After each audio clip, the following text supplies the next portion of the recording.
Amén. Amén, amados hermanos. Dios les bendiga, Dios les guarde poderosamente. Hoy continuamos con el libro de Génesis, encargado mi hermano Roberto. Clase anterior, hermanos, estuvimos estudiando y leyendo capítulo 2 desde versículo 4 al versículo 17. Haciendo un breve comentario, voy a hablar siempre me acuerdo de mi hermano Cristian ahora, 3 puntos, voy a hablar de 3 puntos, empezando de la finalización de lo que fue el relato de la creación. Se hace un enfoque más a fondo, a detalle de lo que fue el hombre, igualmente lo que se había hecho en el huerto del Edén. Entonces, Dios plantó ese huerto donde iba a vivir Adán y Eva, y ese huerto era para que lo custodiara, lo labrara y se encargara de él, de mantenerlo el hombre, y ese era un trabajo para él. Había de todo árbol frutal para poder comer, estaba el árbol de la vida y estaba el árbol de la ciencia del bien y del mal. Hubo un mandamiento. Entonces conversábamos que los límites y la justicia de Dios, Él pone los límites y Él dice qué está bien y qué está mal. Entonces reflexionábamos lo que era el libro de Romanos, citándolo, capítulo 10, verso 3, de lo que era la justicia de Dios y lo que era la justicia de los hombres, porque Dios había dicho de por qué había muerto. Esa fue la conclusión de por qué murió Adán. Fue por la desobediencia que tuvo ante Dios de comer de ese fruto, del árbol de la ciencia del bien y del mal. Entonces dijo en el 18, el capítulo 2 de Génesis, después el Señor Dios dijo, no es bueno que el hombre esté solo, haré una ayuda idónea para él. Entonces el Señor Dios formó de la tierra todos los animales salvajes, todas las bestias en el cielo, para que a ver cómo los llamaría. Y el hombre escogió a nombre a cada uno de ellos. Versículo 20. Puso nombre a todos los animales, a todas las aves que estaban en los cielos, animales salvajes, pero aún no había ayuda idónea para él. La parte de la ayuda idónea es muy importante porque es algo que hasta el día de hoy, es de gran bendición a nuestros hogares, porque nuestra ayuda idónea es nuestra esposa, nuestra mujer. Y en este caso, hablando de Eva, sabemos que es la que ha estado para Adán como una ayuda idónea, porque él mismo la dice en el 23. Bueno, voy a pasarme un poco de lo que vamos a ver, pero eso es el contexto de lo que es una ayuda idónea, que para Adán es hueso de sus huesos y carne de su carne. Importante es establecer el límite que Dios establece, respetar donde Dios habla y callar donde Dios calla. El Romanos 10:3, si quiere vamos allá, lo leemos y le doy el paso a mi hermano Roberto. Romanos 10:3, que fue donde habíamos quedado con una pequeña lectura que dice, pues no entienden la forma en que Dios hace las cosas justas a las personas ante Él y se niegan a aceptar el modo de Dios y en cambio se aferran a su propio modo de hacerse justos ante Él, tratando de cumplir la ley. Bueno, hermano Roberto, continuamos. Dios les bendiga grande y poderosamente, hermanitos. Bueno, buenas tardes. Creo que debías extenderte más en el resumen, Alejandro, ir versículo por versículo y preguntar si entienden o no entienden, si quieres trabajar. Amén, varón. Bueno, vamos entonces, comenzamos, hermano. Vamos a leer entonces versículo 4 en adelante y vamos a ir preguntando y haciendo comentarios acerca del pasaje del 4 al 17. Dice, este es el relato de la creación de los cielos y de la tierra, cuando el Señor Dios hizo los cielos y la tierra. Entonces, algún comentario acerca de este texto, de lo que fue la creación, que fueron estos 6 días y en el séptimo descansó, amados hermanos. Pueden activar sus micrófonos, manitos. Acuérdense lo que dijo Cristian. Aprendemos que Dios es el que hace todo. Dios es el que lo hizo, ¿no? Amén. Sí, cuando la palabra menciona hágase la luz se formó. Cuando dígase que hagamos al hombre a esta imagen y semejanza, siempre cuando la palabra dice algo, la palabra, el verbo, Jesús, en este caso, o el Padre, y el Hijo y el Espíritu Santo. Versículo 5, no crecían en ella planta salvaje ni grano, porque el Señor Dios aún no había enviado la lluvia para regar la tierra, ni había personas que la cultivaran. Entonces, recién hecha la creación, hermanos, no se había visto caer lluvia, sino hasta el tiempo de Noé. ¿Se acuerdan ese momento que estuvimos conversando? Y citamos también un poco lo que fue el libro de Hebreos. Seguimos.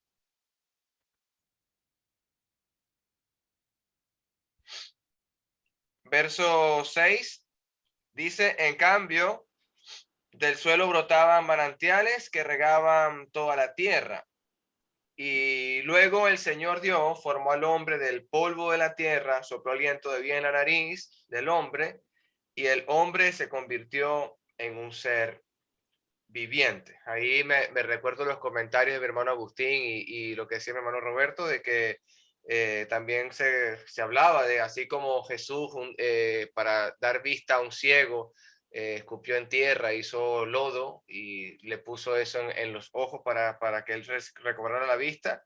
Igualmente, recordamos que como así es Dios, es Padre, Hijo y Espíritu Santo, también hicieron al hombre. Nosotros somos hechos también de cuerpo, alma y espíritu. Y sabemos que el espíritu vuelve a Dios, citamos Eclesiastés, y el polvo, que es la parte de la carne, volverá al polvo, y el alma irá al destino que se merece según las obras que hayamos hecho en este mundo. Entonces, ¿algún comentario, hermanitos, aparte de estos?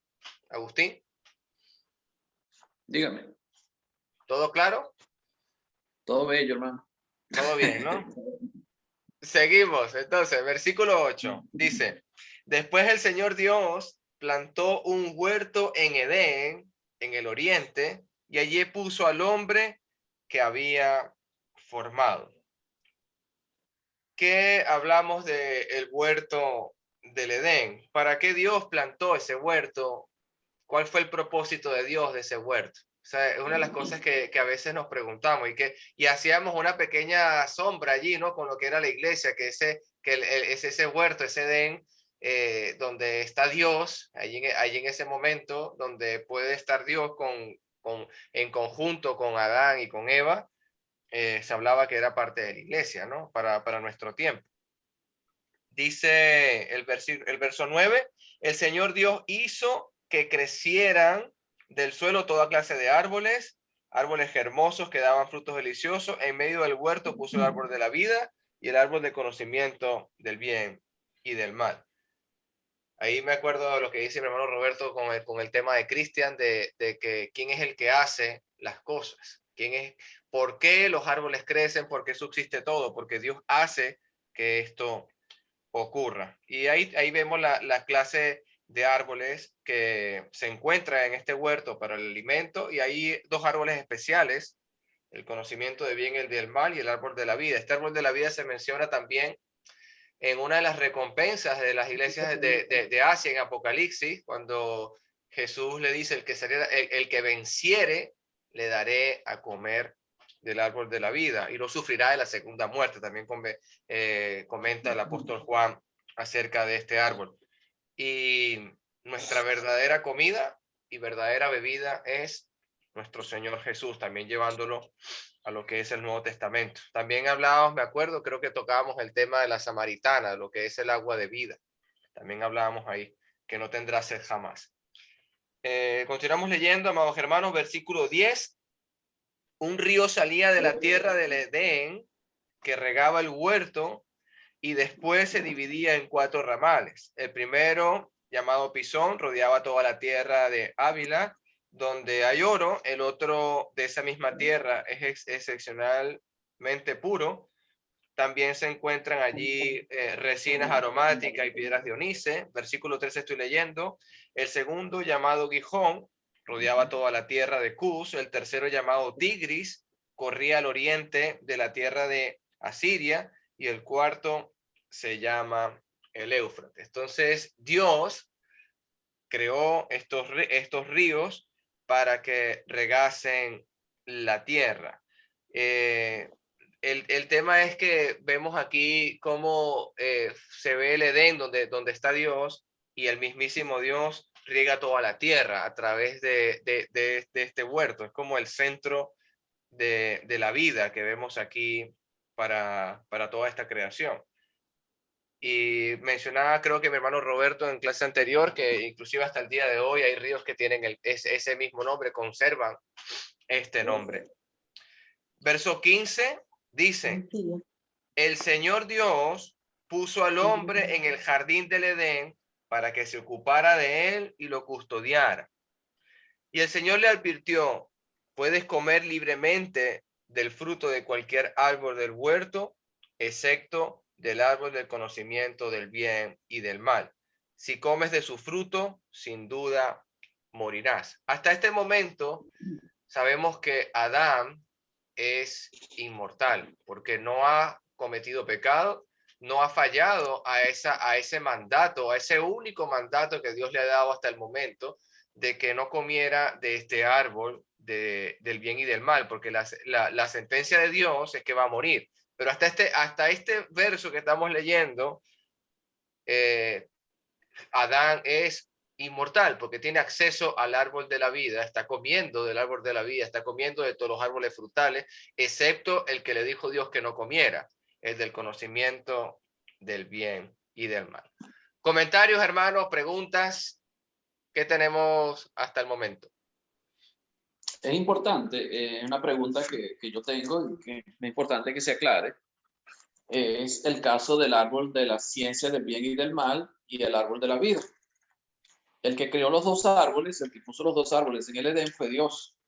Dios creó tanto el de la vida como el árbol del bien y del mal. Ahora la pregunta es, si Dios no quería que ellos comieran del árbol de la ciencia del bien y del mal, ¿por qué lo puso ahí? Porque fíjese que Satanás utiliza ese árbol para tentar a Eva. O sea, fue algo que Dios hizo, lo utilizó Satanás para que Eva cayera en el pecado. Entonces, ¿por qué Dios colocó el árbol ahí? Es la pregunta que nos podíamos hacer. A ver si nuestro hermano querido tiene la respuesta. Poner a prueba a Adán y a su obediencia. Hermano querido, bueno, estaba escribiendo casualmente. Sí me gusta, hermano, que te Pues no sé, es lo primero que pienso, pues tal vez Dios quería poner a prueba la obediencia de Adán y o sea, su obediencia, su humildad, su respeto hacia Dios, pues, en hacer lo que él le pedía y en no hacer lo que en este caso le decía que no debía hacer, que era el comer del árbol de la ciencia del bien y el mal. Y quiero confesarles que he pasado casi toda esta semana pensando en eso. He estado, sí, toda esta semana he estado meditando en eso bastante y ha sido de mucha bendición, pues realmente el entender bien el significado, porque no lo tenía muy claro, y ahora gracias a Dios lo tenemos un poco más, pues confiamos que Dios va a seguir enseñando. Tengo una pregunta por ahí, pero más adelante no del árbol del bien y el mal, de otra cosita que quiero preguntar probablemente más adelante. Fíjense que Dios ya tenía establecido el plan de salvación. O sea, Jesús ya estaba predestinado desde antes de la fundación del mundo. O sea, de que antes de que se creara ese árbol del bien y del mal, que Dios lo pusiera ahí, ya Dios sabía que el hombre iba a pecar y que iba a necesitar un salvador. Pero Dios pone el árbol igual. Pone el árbol sabiendo que el hombre iba a pecar, que el hombre iba a caer en la tentación. O sea, la mujer iba a caer en la tentación y el hombre también iban a comer de ese árbol, que era prohibido, porque Dios había prohibido que comiera. Ahora, fíjense que Jesús llega y viene a salvarnos precisamente de eso, del pecado. Y el pecado tiene que ver con transgresión de la ley de Dios. O sea, cuando transgredimos la ley de Dios, estamos pecando. Es como errar el blanco, lo que decíamos, lo que significaba pecado. Errar el blanco, transgredir la ley de Dios. O sea, Dios había establecido normas y mandamientos para que el hombre obedeciera. Fue más o menos el mismo mandamiento que Dios le da a ellos aquí en el Edén. Pueden comer de todos los árboles, solamente hay un árbol en el medio del huerto que no pueden comer, porque si comen de él van a morir. Aquí está hablando Dios no de la muerte física simplemente, sino que está hablando de la muerte espiritual, que es la separación de Dios, ¿verdad? Porque vemos que ellos después que comen del árbol son expulsados del Edén, son expulsados y se apartan de Dios, son apartados de Dios. Ahora, según lo que nosotros vimos, o sea, ¿cuál es la razón? Porque Dios podía haber creado hombres puros, o sea, personas puras que no tuvieran ocasión de pecado, que no tuvieran ocasión de pecar. Si no tienes ocasión de pecar porque no tienes el árbol del conocimiento del bien y el mal, siempre te ibas a mantener puro y vas a ser siempre un pueblo puro. Pero iba a ser un pueblo que no tendría su propia libertad de tomar decisiones, sino que Dios iba a proveerles la pureza y no por el propio hombre. El hombre tenía que darse cuenta, en mi concepto, el hombre tenía que darse cuenta de que está en él obedecer o no a Dios. Está en el hombre obedecer o no a Dios. Y fue lo que Dios trató de probar acá. Cuando vimos ayer el caso de la mujer esta que derramó el perfume en los pies de Jesús y Jesús le enseña al fariseo acerca del que tenía 500 dracmas, debía 500 dracmas y el otro que debía 50. Dice, ¿quién le ama más? O sea, ¿cómo hacía Dios para crear un pueblo que amara a Dios de verdad si la gente se iba a mantener pura? O sea, nunca iban a reconocer el amor de Dios hacia ellos, porque simplemente existían y ya. No había ocasión de pecado, no había ocasión de esas cosas, por tanto se iban a mantener puros. Entonces no había ocasión de que se despertara y se manifestara el amor hacia Dios. Ellos no pudieran entender el amor de Dios. La única manera de entender el amor de Dios es que ellos lo vivieran en carne propia. O sea, darse cuenta de lo que significaba el pecado y el amor de Dios que nos rescata de ese pecado, porque al final no fue el hombre el que se fue rescatado solo del pecado por seguir mandamientos, sino que el mismo Dios es el que nos rescata del pecado y muestra su amor para con nosotros, y ese amor manifestado hacia nosotros nos insta y nos mueve a amar a Dios igual, de la misma manera como Él nos ama. Entonces, como para despertar, yo creo que fue como para despertar el amor del hombre por Dios, porque Dios quiere que lo amemos y que obedezcamos a Dios, no simplemente porque hay un castigo o una recompensa, sino porque amamos a Dios. Obedecemos porque amamos a Dios. Dios quiere un pueblo así, que lo ame y lo adore eternamente, pero por amor, porque lo desea hacer voluntariamente, no porque se lo impongan o lo obliguen a hacer. Entonces yo creo que eso tenía que ver con eso, ese árbol de la vida. No sé si me hice entender o necesita más. ¿Sí? Sí. ¿Puedo Amén, agregar Agustín. algo? Sí, María ya le doy sabe la... más que nadie aquí. No es que yo sé, pero no sé. No es agregar en el sentido de que pienso también que Dios puso esos árboles para hacernos responsables de nuestros propios actos y ver, y le puso límites porque le dijo, puedes comer de este, pero no puedes comer de este, y si comes, tal cosa te va a suceder. Entonces, es eso, poner límites y también enseñar que Él es el soberano, pues que tiene la soberanía sobre nosotros. Tal vez por eso lo puso, digo yo.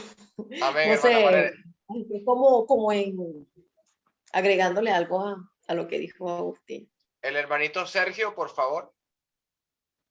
¿Sí me escuchan bien? Amén, varón, sí. Sí. Ya. Sí que a mí yo igual siempre me he hecho esa pregunta, ¿por qué colocó Dios esos árboles ahí si sabía que lo que iba a suceder? También he pensado lo mismo, que era como una prueba, pero si nos ponemos a pensar y recordamos Santiago 1, Dios nos estaría probando, nos estaría tentando de cierta forma. Y yo creo que por ahí no va la cosa y ahí quedo, pues, o sea, no tengo respuesta para eso. Lo único que me deja tranquilo que, a ver, vamos a encontrar muchas cosas en la palabra de Él que realmente no vamos a entender por qué pasan y solamente Él las conoce. Yo creo que yo creo que al final, al tener decir que era para probarnos, es como decir que él nos estaba tentando de cierta forma. Y yo creo que por ahí no va la cosa. Yo creo que al final, finalmente, a lo mejor nunca vamos a tener respuesta para esta pregunta y para muchas cosas más que Dios la hizo porque es Dios. Y tenemos que entenderlo que es por eso. Yo no sé si alguien tendrá la respuesta realmente por qué están esos árboles ahí, por qué por qué los colocó. Yo por lo menos, por lo que entiendo eso, al final me quedo con la duda, pero me deja la tranquilidad también de que obra de Dios, ¿no? Así que eso, para mí, esa es mi conclusión hasta el día de hoy. Amén, hermanito. Sí, ahí yo puedo agregar algo, hermanito Roberto, de algo más o menos que puedo pensar. Con respecto a desobedecer a Dios, ¿no? Que cuando Dios dice, de este árbol no puedes comer, y ellos comieron, o sea, ellos desobedecen, porque ya lo han hecho libremente, porque decidieron hacerlo, pero cuando hablo del pecado del Nuevo Testamento, era necesario para mostrarnos a Cristo. Entonces hay una sombra que estoy viendo aquí en estos árboles, y entre los árboles y entre la obediencia de Adán y Eva, porque lo dice por el pecado entró por un hombre y por un hombre también entró la salvación, y cuando sobreabundó el pecado también sobreabundó la gracia. Entonces hay siempre una mira puesta en el jardín del Edén, o sea que todo comienza en el jardín del Edén y es para que Cristo venga, o sea, cuando por un hombre entró el pecado, también por un hombre la salvación. Y cuando por ese hombre entró la muerte, también por Jesús entró la salvación. Entonces estamos hablando de que todo comienza aquí. Entonces veo que es para mostrarnos cómo va Dios a enviar a Jesucristo. O sea, veo aquí como el inicio de cómo son los planes de Dios. La primera pieza que va a mover Dios del ajedrez, por decirlo en este caso, va a ser el jardín del Edén para poder traer a Cristo.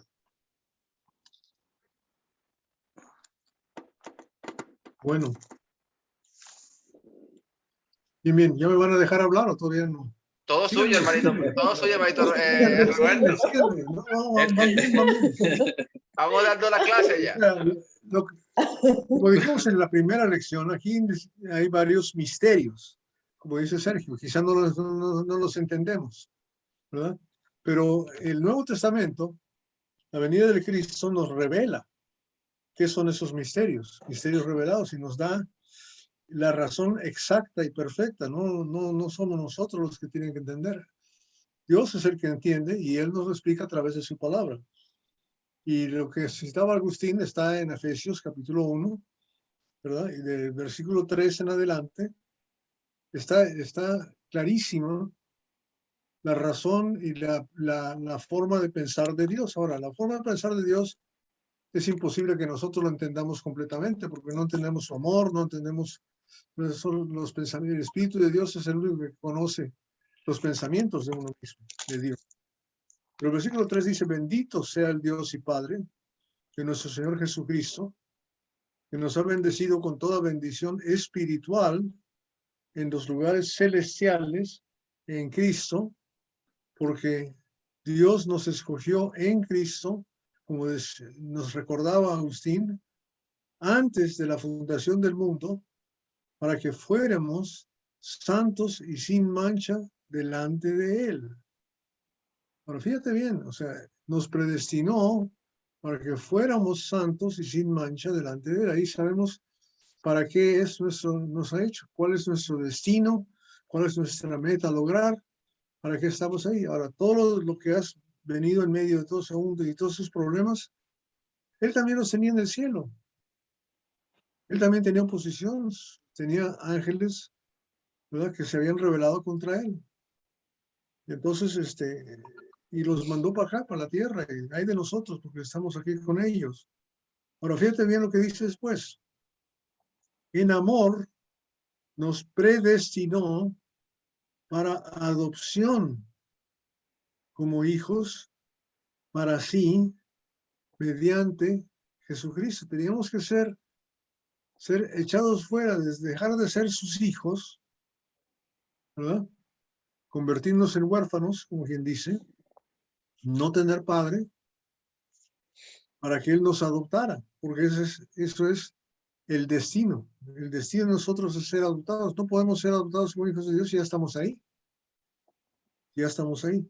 Y como explicaba Agustín, y también tú, Manuel, Alejandro, o sea, nuestra relación con Dios, si hubiéramos estado en la gloria desde un principio, no es igual. No podemos sentir o entender ese amor. Es igual que el hijo pródigo y el hermano que se quedó con el papá. El hermano que se quedó con el papá se quejaba de que su hermano se había portado mal y estaba regresando. ¿Y por qué el papá lo recibía tan bien, tan bonito? ¿Verdad? Y eso es lo que tenía que aprender ese hermano. El pródigo tenía que aprender eso. Y fíjate lo que dice.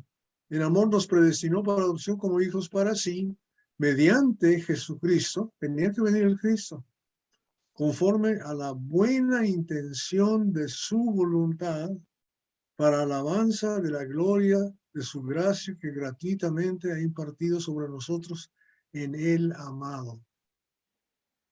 Ahora, Dios quería manifestarse, ¿verdad? Quiere manifestarse en nosotros. Si yo le doy todo a un hijo, a una hija, lo malcrio. Si lleno su cuarto de juguetes y le doy todo lo que él pide, quiere azúcar, se le da azúcar, quiere leche, le doy dulce, le doy dulce, le doy dulce, no le doy comida buena, se va a echar a perder.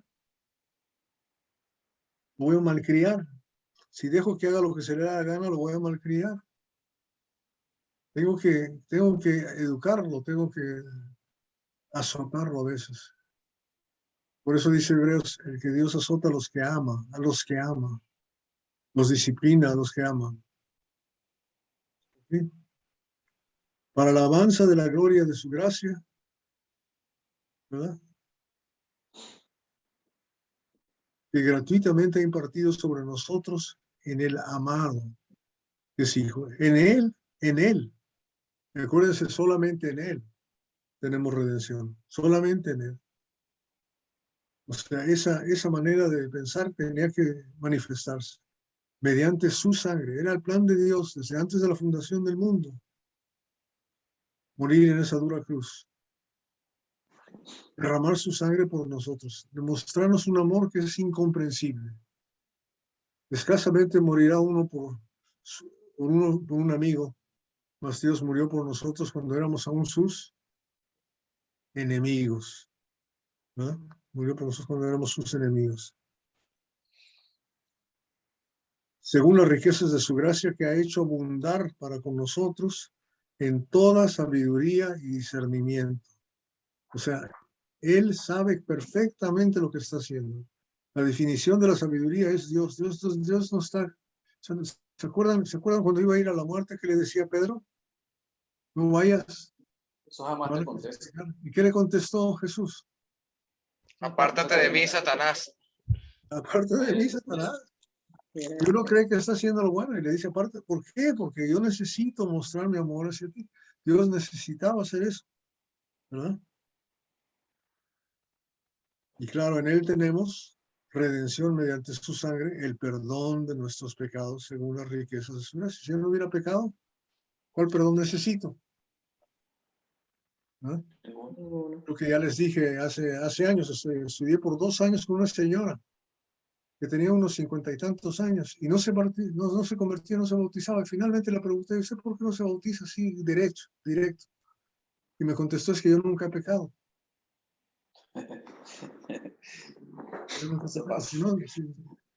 Ese no fue el plan de Dios. No fue el plan de Dios. ¿Ok? Entonces, llegamos al versículo 15, en realidad la vez pasada, ¿verdad? Y analizamos el propósito del hombre, para qué fue creado, y ya nos damos cuenta que fue creado para una meta muchísimo más grande, que es conocer el amor de Dios, ¿verdad? Y llenarse del amor de Dios y dejar que el amor de Dios realmente nos motive, nos mueva y nos haga hacer cosas tremendas. Pero su trabajo temporal es cultivar y cuidar la tierra. Y eso vimos que era la sombra de la iglesia. Y nuestro trabajo es cultivar, hacer crecer, ayudar, cuidar a nuestros hermanos y hermanitas. Amén. Amén. Amén. Y le puso una ley y le dijo que si comía de esto, Amén. Amén. ahora, sigue, volvemos otra vez al principio de la creación. El versículo 18, que ya leímos, ¿verdad?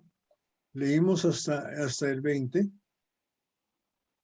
Leímos del 18 al 20 ahorita, lo acabo de leer Manuel Alejandro. el Señor dijo, no es bueno que el hombre esté solo. Y vamos a parar ahí. ¿Por qué no es bueno que el hombre esté solo? Bueno, mi hermano Roberto me hizo acordar de lo que estudiábamos en Reyes de la Biblia. No es bueno que el hombre esté solo ahí en ese palacio, no es bueno. Muy buena contestación. Muy buena contestación. Sí, pero en este caso, por lo menos en el mundo solamente estaba Adán.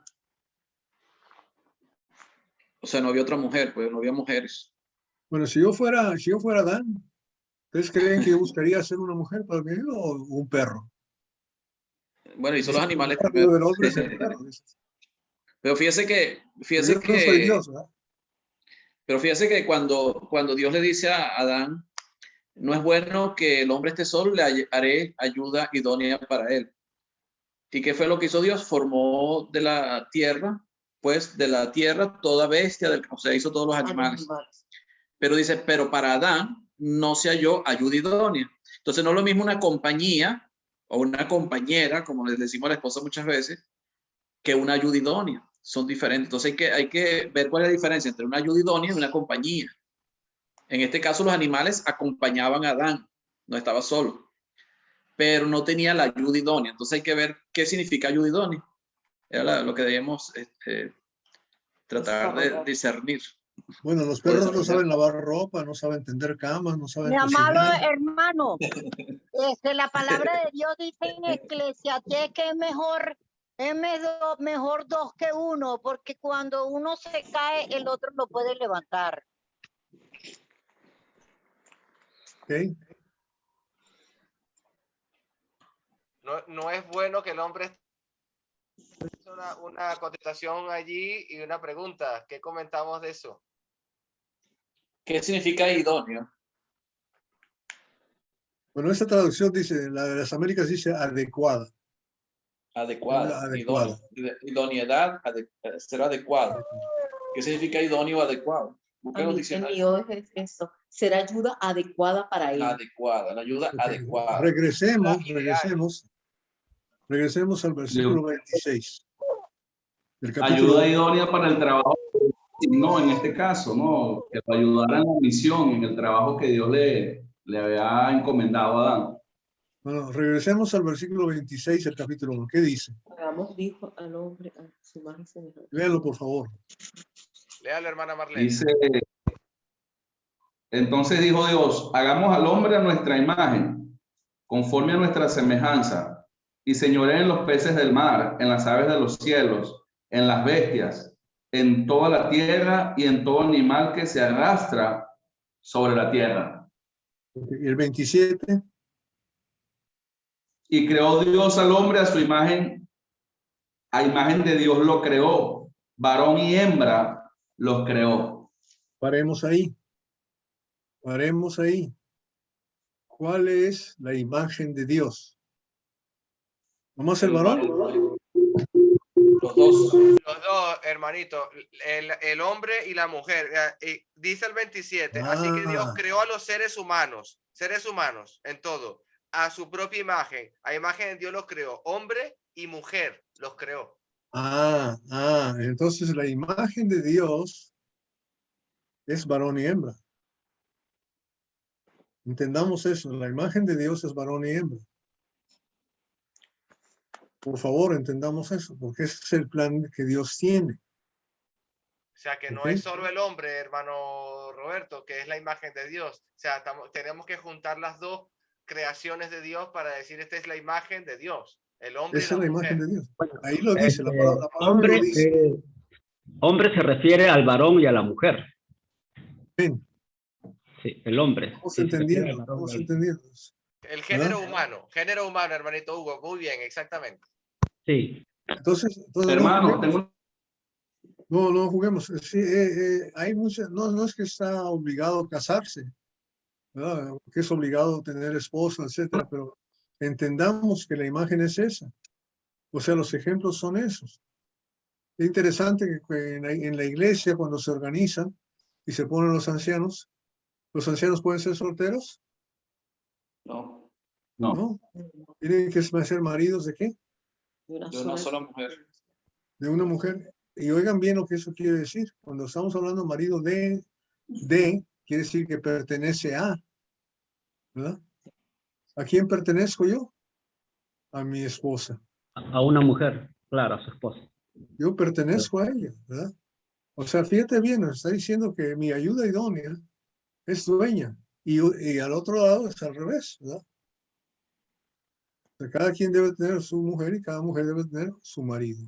Entonces, somos propiedad unos de otros, por eso hay un contrato. Cuando compras un terreno, una casa, ¿se hace un contrato? Sí. Sí. Sí, ¿verdad? Entonces, cuando yo me caso, yo hago un contrato, ¿verdad? Yo firmo un contrato ante el juez, ante el que sea, ¿verdad? Esta es la mía. Por eso la gente que no quiere casarse no tienen entendimiento de lo que es sentido de propiedad. Entonces debemos entender que nuestra imagen ante Dios, Dios quiere que seamos varón y hembra, ¿verdad? Y fíjate cómo eso cambia todo lo que está pasando hoy en día en la gente que echa a perder, ignorando la justicia de Dios, estableciendo la suya propia. Tenemos a homosexuales, bisexuales, transexuales, mediosexuales, no sé, una Todos los cantidad. géneros sexuales. Hoy puedo ser macho, mañana hembra y así. Y creen y todo eso está bien y hay que apoyarlos todavía. Entonces, tengamos en cuenta cuál es la imagen que Dios tiene. Y los hizo separados, ¿verdad? Y los hizo en forma totalmente diferente. Y a eso vamos a entrar ahorita. ¿Ok? Entonces, la contestación es que la ayuda idónea, ¿verdad?, es lo que va a hacer que el varón sea la imagen de Dios. ¿Ok? Varón y hembra. Y realmente tiene que ser así. Porque Dios a mí me dio policías. Yo he tenido 2 esposas, porque la primera murió, me casé con una viuda cuyo marido murió, y entonces los policías no me dejan comer lo que quiero hacer, no me dejan hacer lo que me gusta hacer. Me ponen a trabajar, a sacar la basura, a lavar los platos, etcétera, etcétera. Mira la cara de consumido que tiene Agustín ahí. Tiene que sufrir. Pero eso es lo que tenemos que hacer. Esa es la imagen de Dios. No nos olvidemos de eso. Tomemos en cuenta lo que estamos viendo, ¿verdad? Entonces, y leímos que ellos tenían que ejercer dominio sobre qué? Sobre todos los Sobre animales, todos los toda la animales creación. y todo lo que había sido creado por Dios. Sobre toda la Todos creación. Dios, ¿verdad? O sea que somos los señores de la tierra y tenemos Y que un punto cuidarla y importante lavarla también, y controlarla. y un punto importante también en cuanto al hombre y la mujer es que, como dice el versículo 28, y les dijo, fructificad y multiplicaos. O sea, era la única manera. Primero Claro. Dios los crea a ellos milagrosamente, pero ahora tenían que fructificar y multiplicarse. Y multiplicar. Entonces, es necesario que sea varón y hembra. Y claro, espiritualmente la iglesia también debe de fructificar y multiplicarse, Claro, también. ¿verdad? Hacer discípulos de todas las naciones, ir por todo el mundo, en fin. Espiritualmente estamos en el mismo plan de lo que esto era la sombra. Esta es la sombra de la iglesia, la fundación del mundo, el principio de la creación, ¿verdad? Ok. Versículo 19 dice: y el Señor Dios formó de la tierra todo animal del campo y toda ave del cielo y los trajo al hombre para ver cómo lo llamaría. Y el hombre llamó a cada ser viviente por su nombre. Nombre a todo ganado, de las aves del cielo, ¿verdad? Pero para ellos nada no salió ayuda idónea. Entonces, ¿qué es lo que aprendemos de ese pequeño versículo? ¿Qué aprendemos? Hermano Pedrito, que quería comentarnos.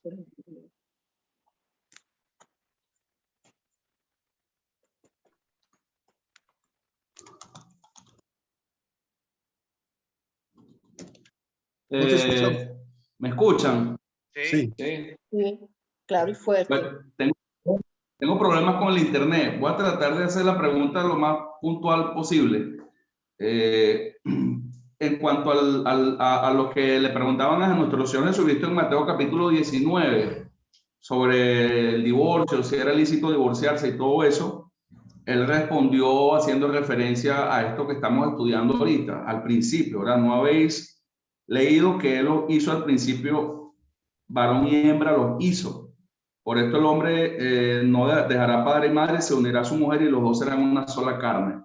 Mi pregunta es de cuando o sea, si nuestro Señor Jesucristo cuando habla de ser una sola carne, se está refiriendo al hombre y la mujer cuando son una sola carne en el 1.26 y 27, porque aún en el 1.26 y 27 es un solo cuerpo, o sea, en este caso el de Adán donde está el alma viviente.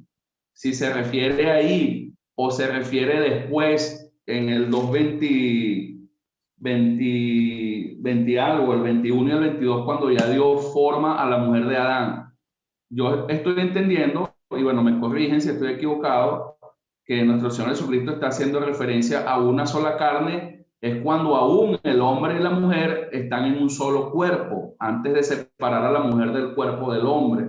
No sé si me entienden esa parte, pues. O sea, yo casi siempre entendí que una sola carne, pues es el hombre y la mujer ya creados después del 2.20 y 21.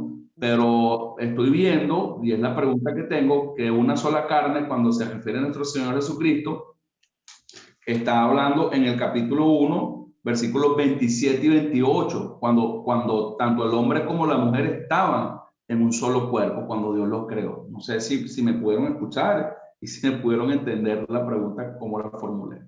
Eso, ¿no? Okay. Permítame contestárselo cuando lleguemos a esos versículos. Ahorita todavía estamos en el versículo anterior, en el que dio dominio a Adán sobre las aves, sobre la creación, ¿verdad? Y ahorita vamos a llegar a esa parte donde crea a la mujer. Y acuérdense que no vamos a negar el evento, pero necesitamos discernir la palabra espiritualmente. 1 Corintios 2:12. Pero no debemos de negar el evento porque es palabra de Dios, es verdad. No podemos decir pasaron 1.000 millones de años o 6.000 millones de años para que todas esas tonterías que dice la gente científicas, entre comillas, ¿verdad? Sino debemos dejar dicho lo que está aquí, lo que está explicado por Dios, para que lo entendamos como debe de ser, ¿verdad? Entonces, entendemos que el hombre tiene dominio sobre la tierra, tiene autoridad, pero también tiene responsabilidad. Cuando se le otorga autoridad a una persona, también se le otorga responsabilidad, ¿verdad? Entonces, igual como los ancianos, ¿no? Si un anciano, dice la palabra en Hebreos 13:17, ¿verdad? Obedecer a vuestros pastores, porque ellos velan por sus almas como quien ha de dar cuenta ante Dios por ellas, ¿verdad? Que hagan su trabajo fácil. O sea, si la iglesia, una alma se pierde, Dios le va a exigir, va a decir al anciano, ¿qué andas haciendo? ¿Verdad? Debes estar cuidando a su gente. Entonces, el cuidado de las almas es muy importante para que funcione. No sé si eso está claro. O sea, aquí dice que puso al hombre. Volviendo a la enseñanza de Christian, otra vez, él hizo el mundo, la tierra, el huerto, el agua, ¿cómo se llama? El vapor, los árboles, hizo todo, él lo hace todo, eso hace todo, y ahora hizo al hombre y ahora va a ser a la mujer. El responsable es hacer a la mujer, ¿verdad? ¿Ok? ¿Está bien? ¿Está claro hasta ahí? Vamos al 21. Entonces el Señor Dios, Jehová, hizo caer en un sueño profundo sobre el hombre, y éste se durmió, y Dios tomó una de sus costillas y cerró la carne en su lugar. Entonces aquí vemos el primer anestesiólogo, ¿verdad? ¿Se fijaron? El primer anestesiólogo, ahí está. Dios mismo, Jehová. Imagínate. Y eso es interesante porque la mujer cuando cuando da luz, tiene dolor. Yo no soy mamá, así que no sé. Pero yo he oído los gritos de las, ¿verdad?, de las mujeres cuando están dando luz. Creo que duele bastante, ¿no? Pero ¿cuánto le dolió a Adán que le quitaran una costilla? No, Nada. no. Anestesia perfecta, ¿verdad? Una cirugía con anestesia de sueño. Ok. Y lo primero, otra vez, analizándolo espiritualmente, ¿por qué fue de la costilla? ¿Para qué sirven las costillas? Para proteger los órganos vitales del cuerpo. Para proteger los órganos vitales del cuerpo. Los órganos vitales, fíjense bien, ¿no? Protegen el hígado, el corazón, ¿verdad? El vaso, Pulmones. parte de los pulmones, en fin. Amén, Entonces, esta hermano. parte, o sea, ¿cuál es la función primordial de la costilla? Proteger. Proteger. Fíjate bien lo que está diciendo. Fíjate para qué están estas mujeres que lindas son lo que Dios escogió para nosotros. Ya No sabes los que escogió de los pies para que no la pisoteáramos, no los escogió de la cabeza para que no estuviera sobre nosotros con un martillo, ¿no?, un sartenazo así constantemente, sino que lo hizo de aquí de la costilla, de un lado, para que fuera nuestra compañera. Pensemos en esas cosas porque es importante. ¿Ok? Y Dios la tomó del hombre y ¿qué hizo? ¿Qué hizo con esa costilla? es una Formó a mujer. la mujer y después de que la formó, Se lo presentó el hombre. se la trajo al hombre. Fíjate, fíjate qué bonito. O sea, él formó al hombre y no se lo trajo a nadie, pero formó a la mujer y lo hizo para nosotros, para ti y para mí. Es un regalo de Dios. ¿Y quién nos trae la esposa? Fíjense Dios. bien, Dios es el que nos trae la esposa. Y no nos olvidemos que ese tremendo regalo es ese amor de Dios, porque Adán no había sufrido, porque Adán no había pasado, no había pecado todavía. Uno pensaría, no lo aprecia. Sí lo apreciaba, pero no tanto, ¿verdad? Porque el rato después de que pecó, ¿qué dijo? La mujer que tú me diste, ¿verdad? Le pasó la bolita, le echó la culpa a la mujer. Pero aquí en ese momento se la traje y se la pone enfrente al hombre. ¿Y qué dijo el hombre? Wow. Wow, Qué bella. carne Esto de mi sí, carne, creo que carne y huesos de hueso mi de mis hueso. huesos, será llamada mujer, porque del hombre fue tomada. Primer profeta, hermano. ¿Quién es el primer profeta? Adán. Por tanto, el hombre dejará a su padre y a su madre y se unirá a su mujer y será una sola carne. Profecía. ¿Se fijaron? Profecía porque Adán no tenía padre y madre, ¿no? Mira que sí. Eva tampoco tenía padre y madre. Tenían padre y madre espiritual, pero no tenían padre y madre físico. No tenían ombligo. Entonces, esta es una profecía, primera profecía. Qué maravilla. Dejará a su padre y su madre y serán, ¿qué? Una sola carne. Una sola carne. No un solo espíritu. El matrimonio espiritual es ¿con quién? Con Cristo. Con Cristo. Entonces, nuestro esposo espiritual es Jesús. Nuestra esposa carnal es nuestra mujer, nuestra esposa.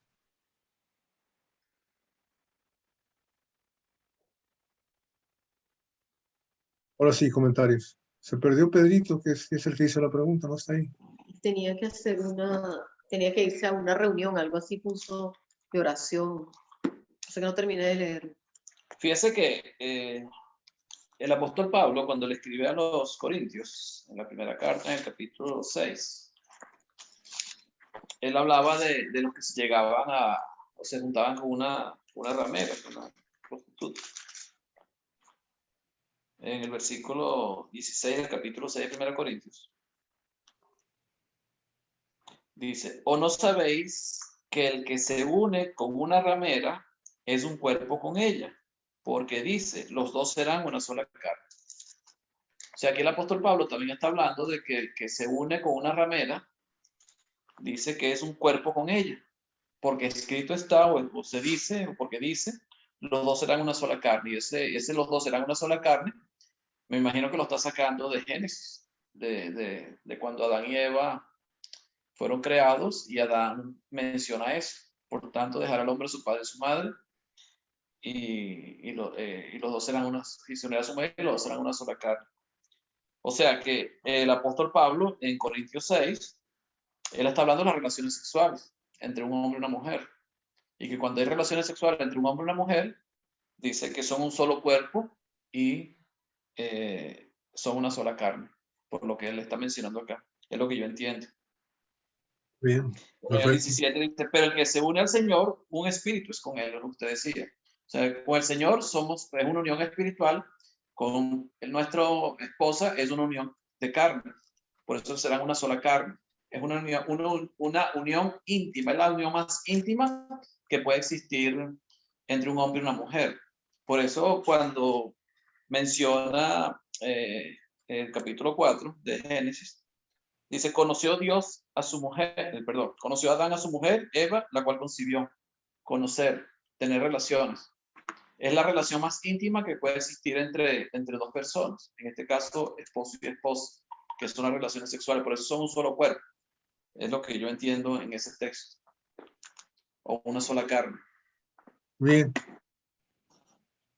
Cristian, ¿quiere decir algo? Sí, saludos hermanos, Dios les bendiga. Espero que me escuchen bien. Es interesante la pregunta que hizo el hermano Pedro, y creo que hay mucho que decir al respecto a ello de ese verso. Primero que nada, me gustaría comentar que aquí en Génesis, en este verso 23, dijo entonces Adán, dice el texto, dice Moisés, que Adán fue el que dijo, esto es hueso de mis huesos, carne de mi carne, será llamada varona porque del varón fue tomada. Por tanto, dejará el hombre a su padre y a su madre y se unirá a su mujer y serán una sola carne. Aquí en esa frase, o en este verso 23, pues hay varias cosas que aprender.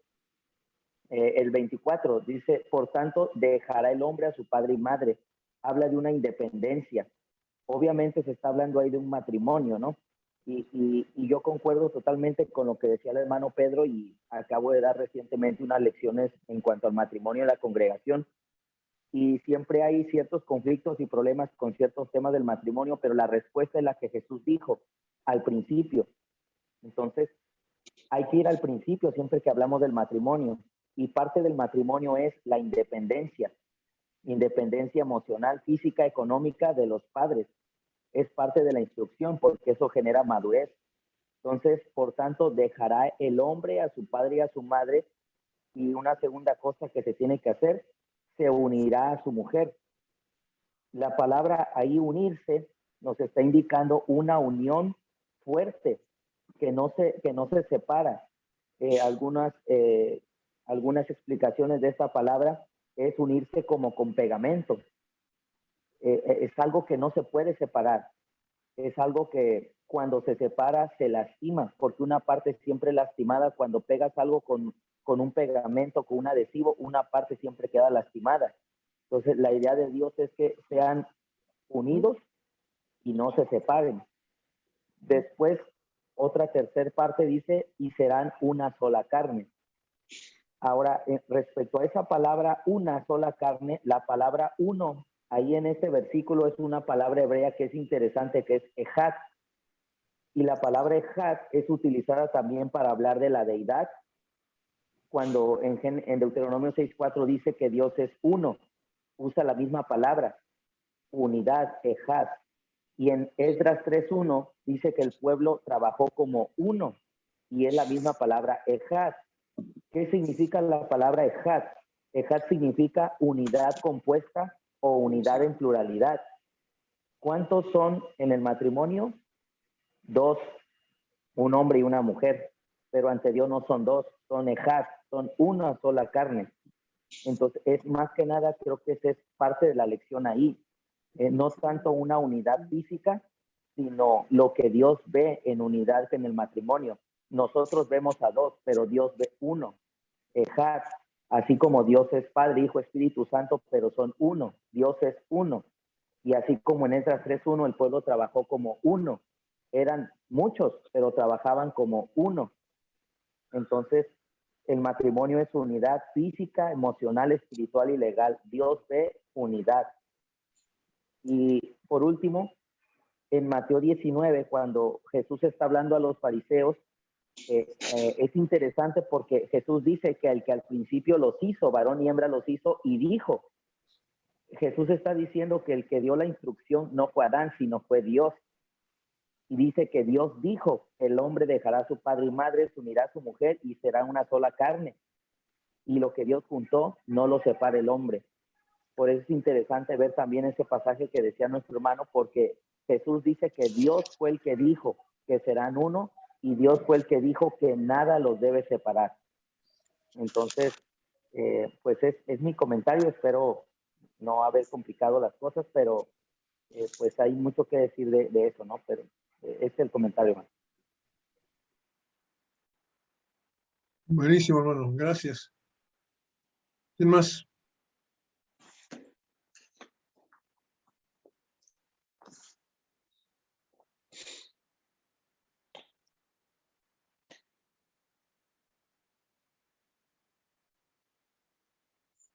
¿Hay más? Una duda para el hermano Cristian. El comentario que hice sobre Corintios, 1 Corintios capítulo 6, allá, donde habla Pablo sobre la unión con una ramera, ¿se utiliza la misma palabra para la unidad?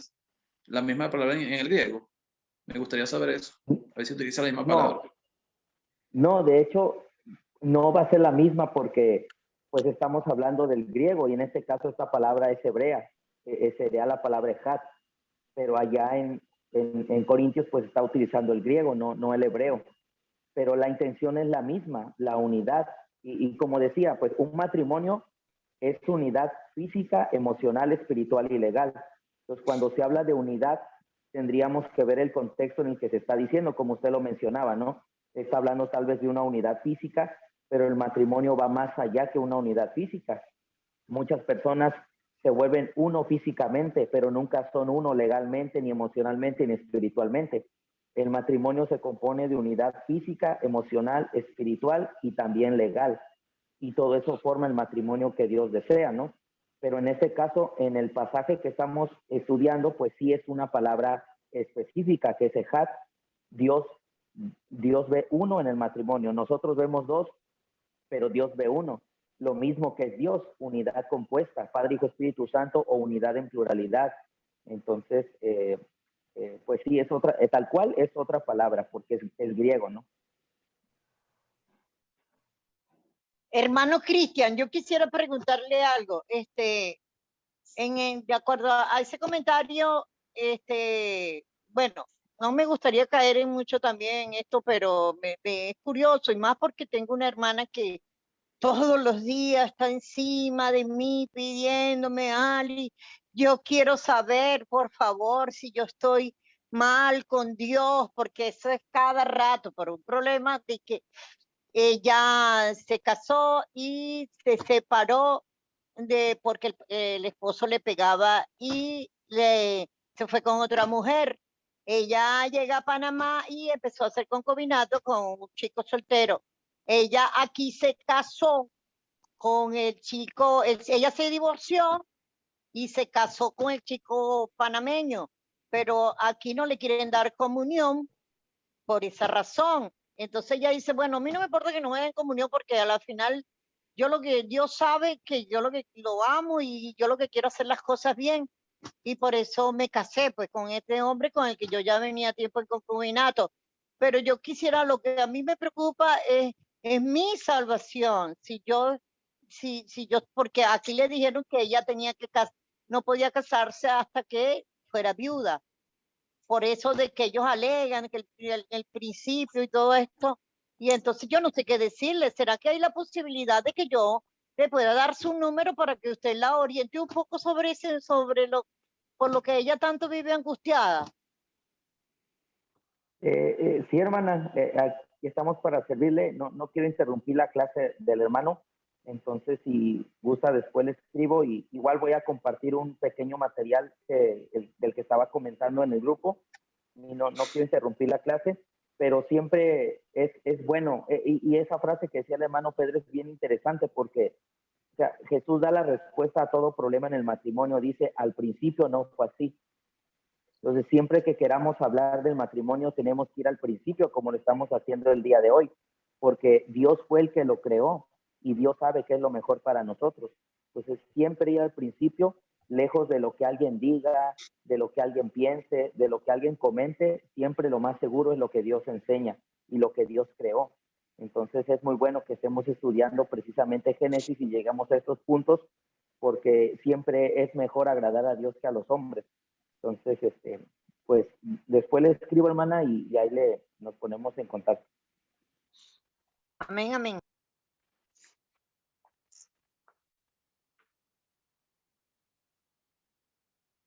¿Algún otro comentario? Bueno, entonces yo creo que ahí lo dejamos, Alejandro, porque ya son las 12:13. Y 13 ya. Vamos a